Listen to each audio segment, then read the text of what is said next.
हाय बेचारी बहू। सरिता की शादी एक अच्छे परिवार में हुई है। उसका पति रोहन उसे बहुत प्यार करता है। घर में उसकी सास शांति और ननद मीनाक्षी भी है, जो सरिता के किसी काम में दखल अंदाजी नहीं करती।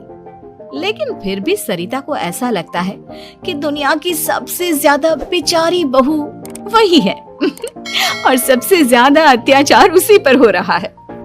माँ जी, ये लीजिए आपकी चाय।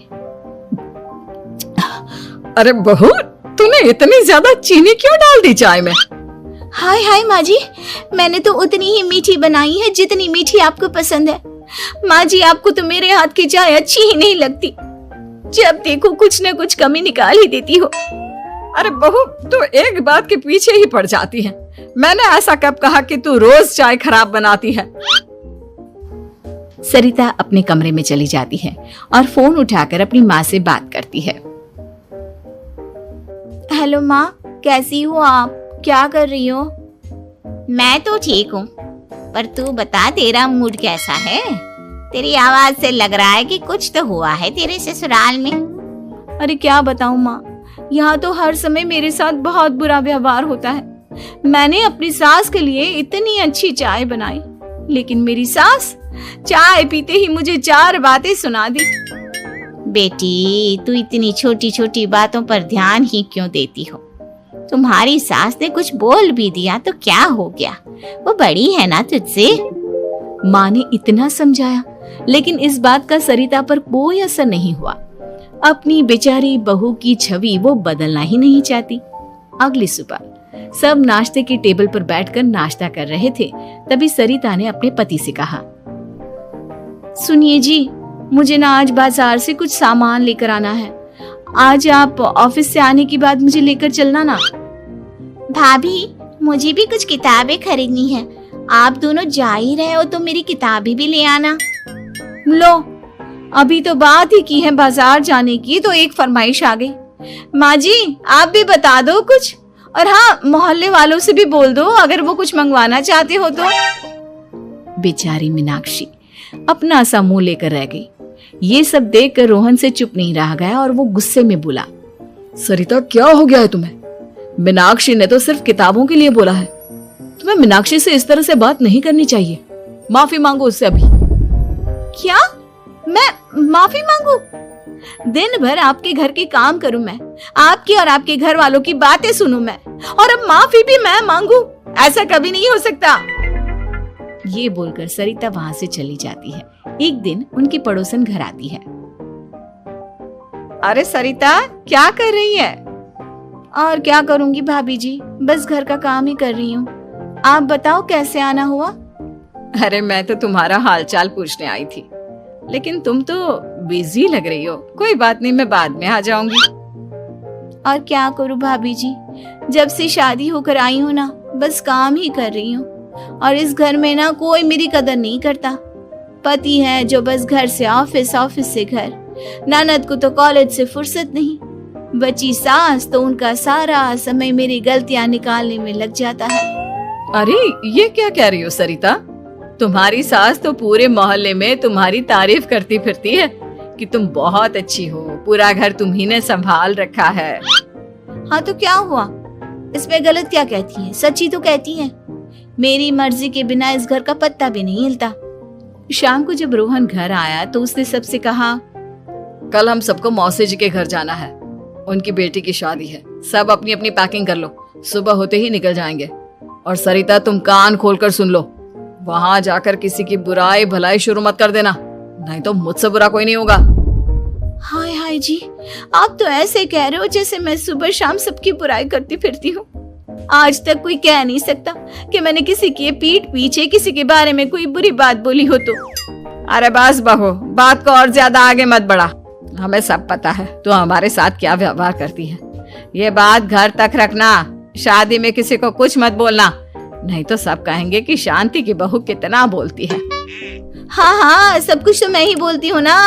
आप लोग तो हर समय फूलों की बारिश करते रहते हो मेरे ऊपर। सारी गलती मेरी है जो मैं इस घर में आई। सबका कितना ध्यान रखती हूँ, लेकिन फिर भी मेरी तो आप लोगों की नजर में कोई कदर ही नहीं है।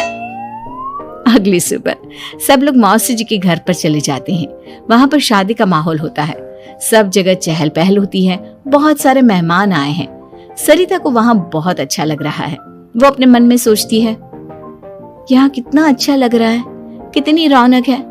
मैं यहाँ किसी से ज्यादा बात नहीं करूंगी। अगर मेरे मुंह से कुछ ऐसा वैसा निकल गया तो रोहन जी तो मुझसे गुस्सा हो जाएंगी। सरिता ये सब सोच ही रही थी कि वहां रोहन की कजिन साक्षी आ गई और सरिता से बोली, आप सरिता भाभी हो ना? जितना आपके बारे में सुना था, आप तो उससे भी ज्यादा सुंदर हो।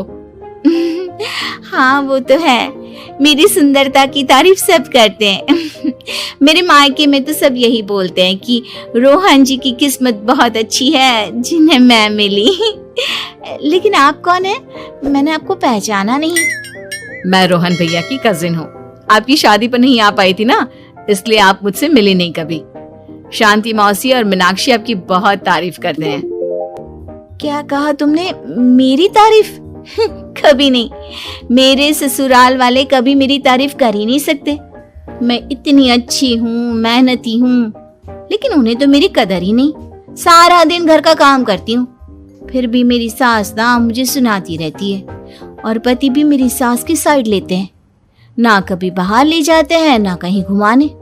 अगर घुमाने के लिए कभी बोल भी देना तो उनकी बहन बीच में आ जाती है। मैं कैसे रह रही हूँ उस घर में, ये मैं ही जानती हूँ। सरिता की ये बातें सुनकर साक्षी को बड़ी हैरानी हुई। अब वो हर किसी के सामने अपनी बढ़ाई और ससुराल वालों की बुराई करने लगी। रोहन और शांति को सरिता पर बहुत गुस्सा आया, लेकिन वो चुप रहे। अगले दिन जब वो अपने घर पर आए, सरिता, तुमने क्यों सबके सामने मेरी इज्जत का तमाशा बनाया? तुमसे बोला था ना कि चुप रहना। अजी ऐसा भी क्या कह दिया मैंने जो इतना भड़क रहे हो? तुम जहाँ जाती हो अपना रोना शुरू कर देती हो, कभी किसी दूसरे की बात ही नहीं सुनती, बस अपनी कहती रहती हो। तुमने सबके सामने हमारा तमाशा बनाकर रख दिया है। हे भगवान, मुझे अपने पास बुला ले। जिस घर में मेरी कदर ही नहीं, उस घर में मेरा क्या काम? अरे क्या करूंगी मैं यहाँ रहकर? जो भी आता है मुझे सुनाकर चला जाता है। मैं तो किसी से कुछ नहीं कहती। सीधी सादी बहू मिल गई है ना सबको, तो जो जी में आए वो करो।